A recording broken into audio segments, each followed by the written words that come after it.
Саламатсыздарбы. Ошентип президенттик шайлоого ат салышкан талапкерлердин калың тобунан болгону 18 эле калды. Тизгинин тээп, камчысын билегине ээлеп, саясаттын кыраандары аргымактын жалын ууштап, беке мыкчып 15 декабрга чейин араңчыдады окшойт. Кимиси кандай чаап марафондун кайсы жерине мүдүрүлбөй жетерин жараткандан башка эч ким билбейт. Бирок мыйзам мүмкүнчүлүгүн берген соң бир аракет кылып көрөйүн дегендери чекеден чыгат.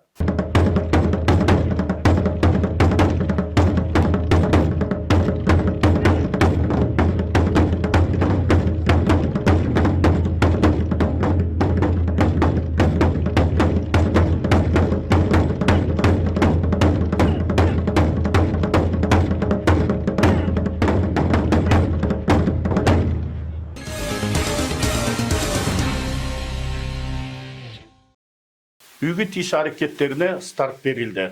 Демек, камчыла жигит камчыла. Байгеге карай умтулган талапкерлер биринен бири калышпай программаларын капчыгынан чыгарып, платформаларын элге тартуулай баштады. 30 жылдан бери айтылып келген сөздөр, берилип келген убадалар, аткарууга жакындабаган келечеги жок долбоорлорду шуруну жипке тизгендей кагазга тизип, талапкерлер баягы көз боемочулуктун нугунан чыга албады окшойт дагы эле. Кыргызстан кичинекей мамлекетпиз. Биз баягы жөргөмүштүн жөтөлгөнүн да билебиз да. Бул жерде эч нерсе билбейт деген бул кеңкелестик. Мындай орой айткандачы. Баарын көрүп, баарын угуп турат. Эч нерсе жашыра албайсың. Ошо программаларын, айткан убадасынын баарын аткарылбаса, элдин ишеними бат эле кетет. Мурункудай 10 жыл, 20 жыл күтө албайт. Ал эми референдум жөнүндө сөз кылсак, мында жаңы мыйзам даяр. Өлкө башчысына добуш берип, эл президенттик же парламенттик башкарууга макулдугунда кошо бере турган болду. Конституциянын жаңы редакциясы болсо, коомубуз долбоорду талкуулап, ага баа берип ынанса, кийинки референдумга коюлат. Баш мыйзамын өзгөртүүгө каршы турган жарандар жаңы бийлик конституцияны эптеп эле чампалап түзө коюп, өлкөгө авторитардык режим орнотуп жатышат деп айтып чарчабады. Баарынан да кызыгы, алар бүгүнкү конституциялык өзгөртүүлөрдү жактырбайт, ар кандай дооматтарды коет. Бирок азыркы конституция 2010 жылы кандай кабыл алганын эстегиси келбейт эмнегедир. Керек болсо учурда чала чындыкты айтып коюп, оң келгенде жалган сүйлөп, жалаажак, жагымсыз аракеттерин токтотпой келет. 10 жылы Конституция кабыл алганда, ошол 114 статьяда кемчилик болуп калган деп ойлойм да. Себеби ал жерде только ушул азыркы Конституцияга өзгөртүүнүн тартиби киргизилген. А жаңы Конституциянын жаңы редакциясы же Конституциянын дополнениялар жөнүндө сөз жок. Анда сөз жокпу? Вот. Сөз жокпу? Сөз жок. Конституцияга ылайык иш кылабызбы? Хорошо. Анда элдин укугучу, эл мисалы жаңы Конституция кабыл алам десе элдин анда бул Конституция вообще догма болуп калат. Вообще өзгөртүү киргизе албайбыз. Өзгөртүү түзөтүүлөр ала албайбыз эч качан. Өзгөртүү түзөтүүлөр менен бүгүнкү Конституция аркылуу жашашыбыз керек. Мыйзам боюнча жашашыбыз керек. Силер эч ким эмессиңер. Орусча айтканда вы никто. Вы никто.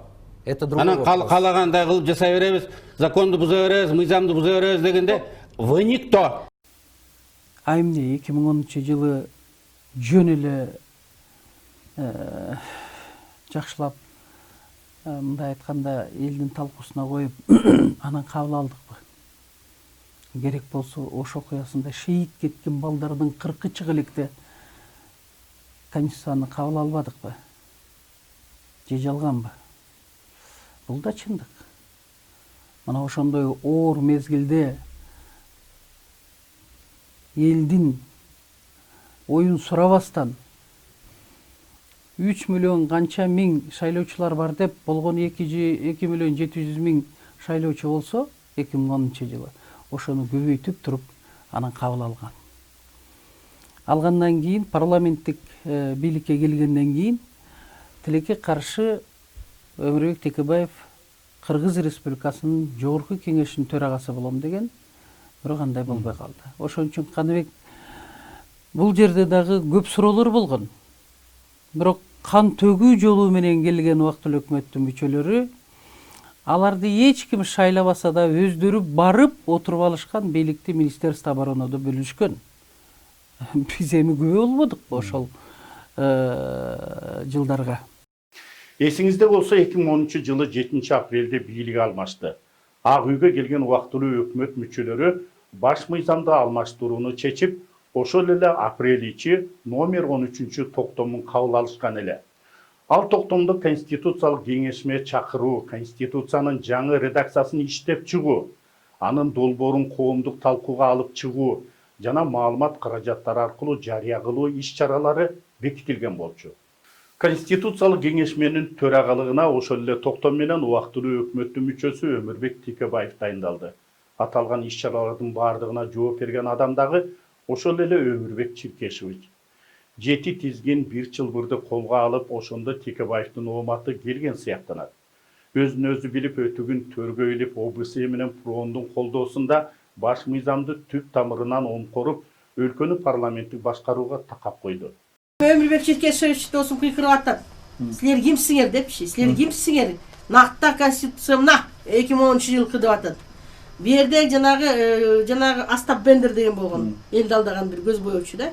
Ошо Астап Бендер деп айтып атат да, муногу сенин документиң, муногу алмашылып койгон копияны алып туруп айтып атат. Муногу сенин документиң, ушу менен жашашың керек деп атат да. Аны жөнөкөй адам деп макул болуптур. Но тамга таныган атат, мен документим болсо берип печати коюлган, элдин колу коюлган документти бербесиң деп сурайт элди. Мына документ ошол Өмүрбек Чиркешевичтин документтери. Бул жазалма документтер. Ошол эле жылдын 6 майында убактылуу өкмөттүн Конституциялык кеңешмени чакыруу тууралуу токтому жарык көрдү. Анан эле 19 майда даяр Конституциянын жаңы редакциясынын долбоору коомдук талкуу үчүн жарыяланды. Конституциялык кеңешме болгону 10 күн эле иштегенин көрүп билгендер эмдигиче айтып келет. Ушунчалык кыска мөөнөттө жаңы Конституциянын текстин жазып, аны элге тартуулагандын өзү жомоктогу бир көрүнүштөй сезилет. 2010 жылы 11 июнда Ош жана Жалал-Абад областарында көйгөйлүү окуялар башталып, анда Кыргызстандын жарандарынын да далайы курман болду. Ал дагы эсибизде. Ошол окуялардан көп узабай өлкөдө референдум өткөрүлдү.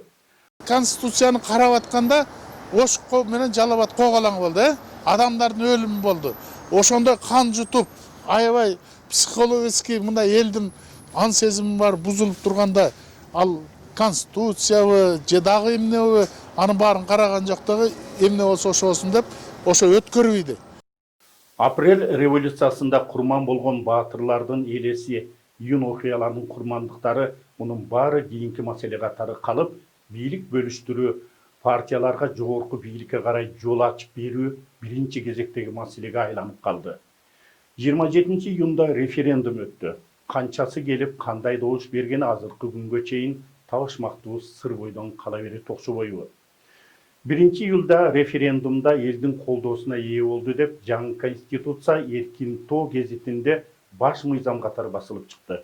Бирок анын текстинде эксперттер көптөгөн каталарды таап чыгып, бийликтегилерге кайрылганда гезиттин ошол санын жараксыз деп таап, каталарын оңдоп 6 июлда Конституцияны кайра ошол эле гезит беттерине басып чыгарышкан.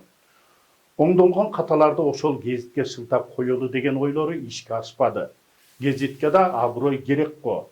Каталардын баары эксперттердин айтымында жазылган жаңы текстин чала иштелип, чала каралгандыгында. Көп беренелер туш келди, ойдон чыгарылып жазылгандай эле нерсеге окшоп, баш мыйзамдын кейпин суута турган каталар болчу. Анан ошондо Конституция жазылды. Много Эркин Тоого биринчи долбоорду, мынакей биринчи долбоорду Эркин Тоого чыгардык. Бул мыйзам менен биз даярдаган долбоорду чыгарып бир топ өзгөрүүлөр болгонду.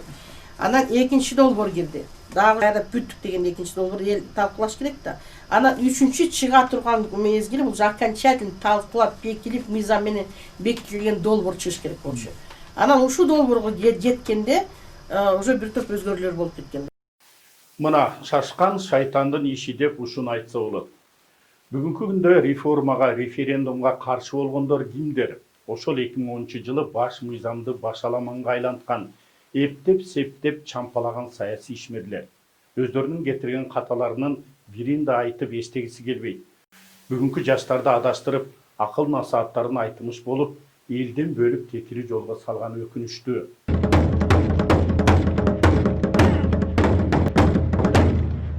Өздөрүнүн каталарын жашырып, башканын катасын ачууга аракет кылган учурда чала чындык, жалган жалаларды айла жок колдонушат окшойт деген ойда жок эмес серепчилерде.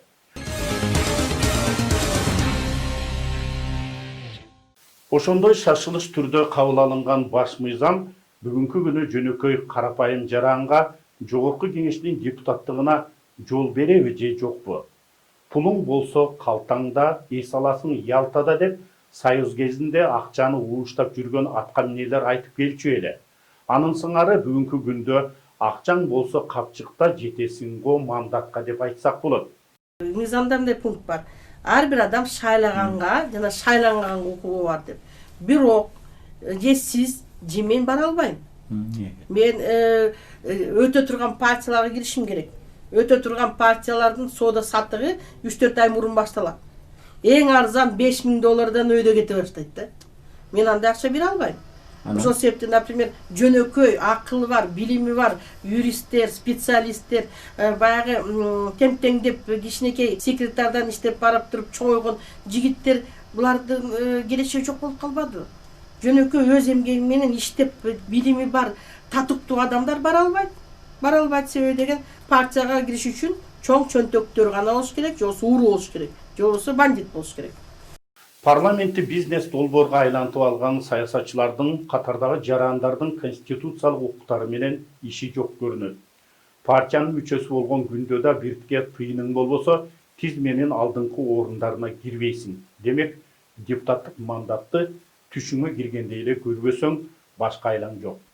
Партиялар акчалуу кишини издей баштайт. Идеялуу эмес. Башында идеясы бар, мен мамлекет момунтип гүлдөтөм, мамлекет момундай жолго алып чыгам, улутка момундай кызыкчылык кылам деген кишини эмес. Ким ушул биздин партияга акча төлөп бере ала турган барбы деп акчалуу кишини издей баштайт. Акчалуу кишилер анан чогулуп сүйлөшө башташат. Ортого баланча $1 миллион тыштайлы дагы депутат болуп өтүп келели, анан сенин бизнесиң, сеники строительство боюнчабы, курулуш боюнча, сенин курулушуңа сөз чоң жардамдарды беребиз. Сеники болсо эмне, базарбы? Базарыңа чоң жардамдарды беребиз. Элди ойлогон киши жок могу эки партия боюнчачы. Өткөн шайлоодо эле мынакей бүгүнкү күнгө чейин ызылдашып урушуп жүрүшөт дейт. Золотой ондук деп астыңкысы $1 миллион чейин төлөптүр. Андан кийинкилери $500,000 чейин төлөптүр. Анан эң аркы 70-чи орунга баргандар $50 миң чейин төлөптүр. Айланайын, экөөбүз анда өмүр бою депутаттык дегенди кыялдамай да жүрүп өтүп кетебиз. Анткени мен $100 миң дегенди кармакта көрө элекмин колмачы. Анан партиянын системасында колунда жоктур. Акылман, ошолор эле жаратман адамдар эч качан партиянын мен система менен парламентке депутат болуп келе албайт. Бул тарых өзү далилденди. Себеби биринчи орундардын баары тең $1,5 миң туруп аткандан кийин кайсы акчасын таап бара алат. Ошондуктан жөнөкөй жарандар депутат болууга түшүнө дагы кирбейт. И бара албайт парламентке. Сөзүбүздү аяктап жатып айта турган нерсе, демократиянын шартында бир жактуу көз караш, бир тараптуу ой пикир болушу мүмкүн эмес. Албетте, реформаны жактагандар да, жактырбагандар да өз пикирин ачык айтууга толук укугу бар. Бирок анын баары жалган, чала чындык, куру жала эмес, чындык менен адилет сөз, туруктуу позициялардын коштоосунда өтүшү керек.